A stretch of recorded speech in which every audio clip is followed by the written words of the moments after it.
Released on July 4th, Zenless Zone Zero, or ZZZ for short, has been met with polarized opinions across the gacha genre.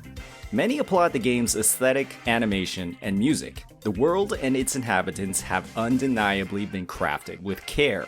While this design has drawn universal praise across many content creators and public forums, this recognition hasn't come without critiques. And there are many critiques for Zenless Zone Zero. Many cite its gameplay, or in many cases, lack of gameplay, as a common source of frustration with the game. With its heavy emphasis on combat and action-oriented gameplay across its marketing, many were thrown off by just how much of the actual game was anything but that. With the release date in July, less than 2 months after the launch of Wuthering Waves, many have compared their gameplay experiences across the two games and have driven the idea that Wuthering Waves is simply a better game than Zenless Zone Zero.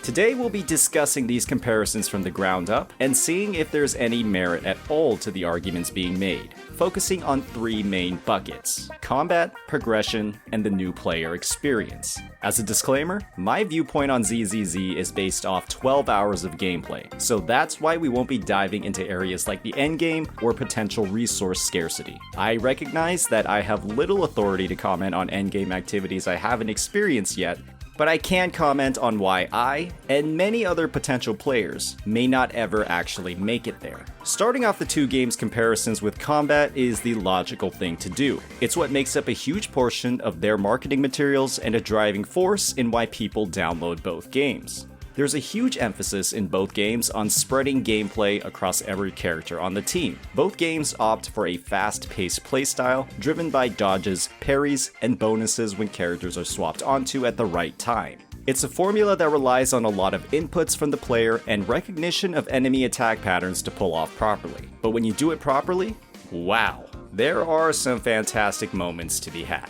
Diving a bit deeper, there are some major similarities and differences in how the two games implement these mechanics. When it comes to similarities, both games have a perfect dodge system that, when activated properly, allows the player to counterattack with a highly damaging move. Both games also have a baseline skill for every character that can be cast at will. Zenless Zone Zero, however, uses a resource bar unique for every character that can amplify this skill to deal additional damage, and has no cooldown. Wuthering Waves, on the other hand, typically has a cooldown on this ability, with certain characters able to empower that ability as a part of their baseline kit. When it comes to these features, I can comfortably say that both games have a unique take on driving varied movesets and attacks, and it's hard to say if one design on these implementations is better than the other. However, Zenless Zone Zero falls incredibly short when it comes to their implementations of ultimates. Every character across both games has an ultimate ability that uses a resource generated across combat to activate. Zenless Zone Zero shares one resource across all characters, while Wuthering Waves has a separate bar for each character. What this ultimately means is that you can only cast one ultimate across your three characters in ZZZ, while in Wuwa you're able to cast three ultimates at the same time. Ultimate animations are some of the most satisfying in both games. They are a cornerstone of a character's design and typically have some of the best animation and special effects when compared to the rest of their kit. Zenless Zone Zero has some of the best animations and special effects that the genre has seen. Why does the gameplay not actively promote it? Why is the combat designed in a way that prevents you from seeing the other two ultimates on your team? This design might be the reason that some ultimates, like Billy's, are literally just their switch-in skill, but at a different camera angle. I don't think you are ever actually meant to use his ultimate. Playing optimally in Wuthering Waves, on the other hand, requires you to use almost every character's ultimate. You get to see your favorite character's animations in most fights. If I'm only able to cast one ultimate out of the three, I'm going to choose the one that does the most damage or has the best effect.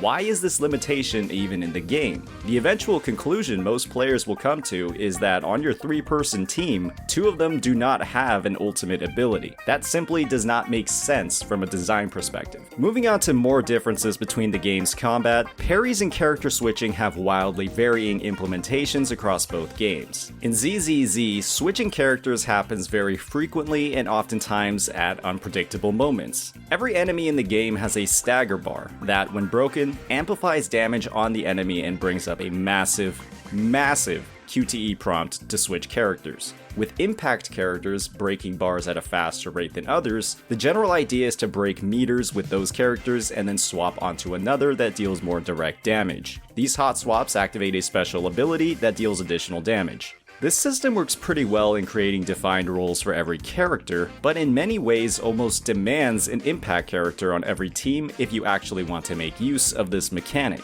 Wuthering Waves, on the other hand, implements similar switching mechanics that have far more player agency. Each character in Wuwa has a circular gauge built out from doing anything on the field, be it attacking, dodging, or casting abilities. Once this gauge is filled, any swap onto a different character will activate a special attack from the new character and activate a buff or a highly damaging move from the exiting character. The incoming character's special attack will deal a ton of damage to the enemy's stagger bar. Only elite or boss type enemies will have a stagger bar, while in ZZZ every single enemy has one. The end result is that character swapping within Wuthering Waves feels more intentional and calculated, while Zenless Zone Zeros is far more frequent and unintentional. You can argue that you're timing your breaks, but when every single mob has a stagger bar and your literal damage numbers cover them in combat, that argument is pretty weak. From my viewpoint, your character swaps in Wuwa have far more impact on your gameplay,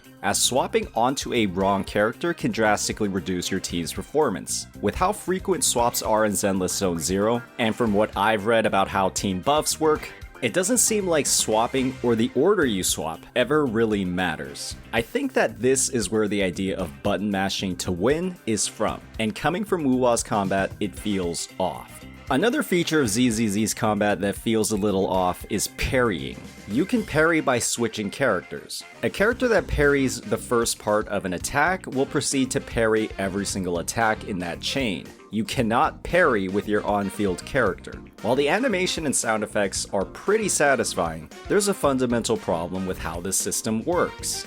If I'm on my highest damaging character and dealing damage to an enemy, why would I want to switch to a different character who has less damage or stagger stats to play optimally? You can argue that the game's daze system and vulnerability windows from an enemy's stagger bar promote switching, but the game already does that for you by putting this massive QTE prompt in front of your face every time an enemy's meter is broken.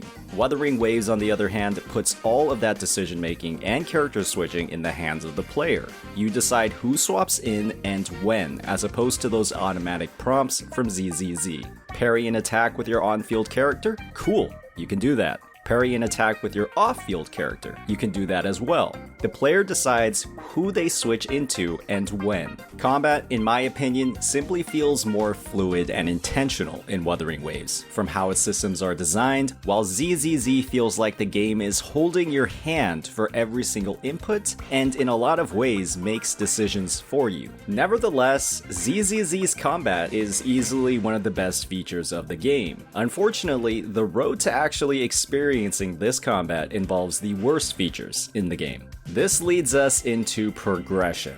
In ZZZ, completing the story, quests, and raising your Internaut level, or basically your adventure rank, is a polarizing experience. While combat is featured in most story missions, actually getting there requires you to navigate the TV system. And my oh my, this system is one of the least appealing things we've seen in a video game.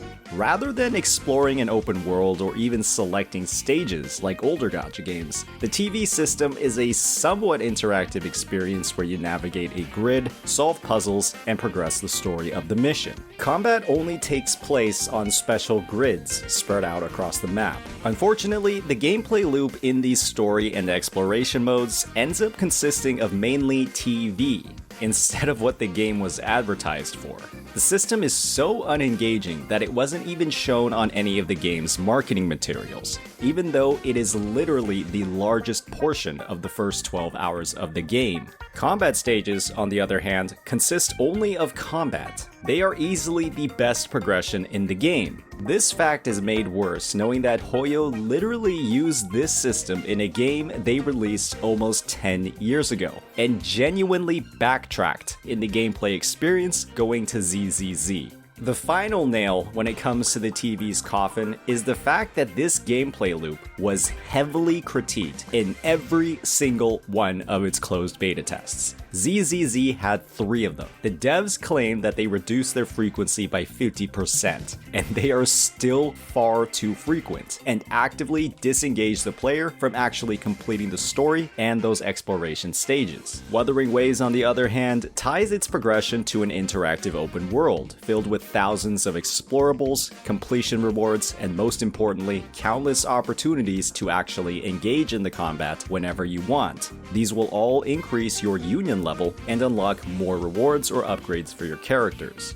There are, of course, periods of dialogue and slow-paced content across the story, but most of that progression is tied to its combat. You walk in the open world to progress story quests. You aren't stuck inside of a grueling TV navigation system that breaks immersion. Comparing the first 12 hours of both games, there is almost no doubt in my mind that Wuthering Waves' progression and leveling is by far a more engaging experience. Having reviewed how players progress through each game, it's time for us to talk about the new player experience, and in particular, the gacha and its rewards. ZZZ has some of the most pitiful pull scarcity I have ever seen. At an internet level of 21, I've been able to pull on the first limited banner less than 50 times. I have one character, one 5-star character after 12 hours of gameplay, and only from the beginner banner and its 50 pull pity.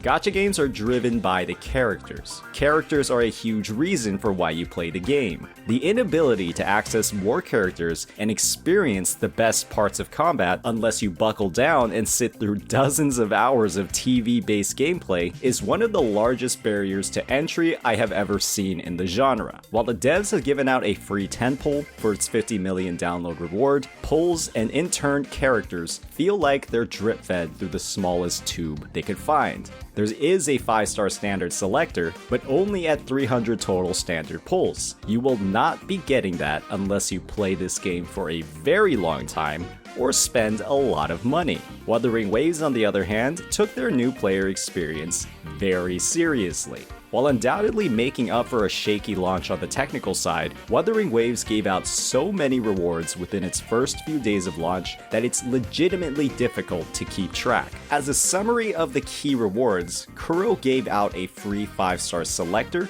a beginner banner with 40 pity, and over 60 combined standard and limited banner pulls, and even a 4-star weapon to help gear characters. This was all accessible within the first hour of the game. You had immediate access to at least 2 standard 5-stars and at minimum 20 pity on the limited banner. You were given everything you needed to build powerful teams and limited players' frustration with rerolling or receiving a disliked standard 5-star on their beginner banner. The new player experience was simply amazing. While in Zenless Zone Zero, you genuinely feel like your currency and your chances of actually obtaining characters without spending is on life support. Let's not forget the fact that the Wuthering Waves weapon banner is also 100% guaranteed, while ZZZ's is still a 75-25. You've also got 10 less pity, 80 instead of 90, across all of its banners.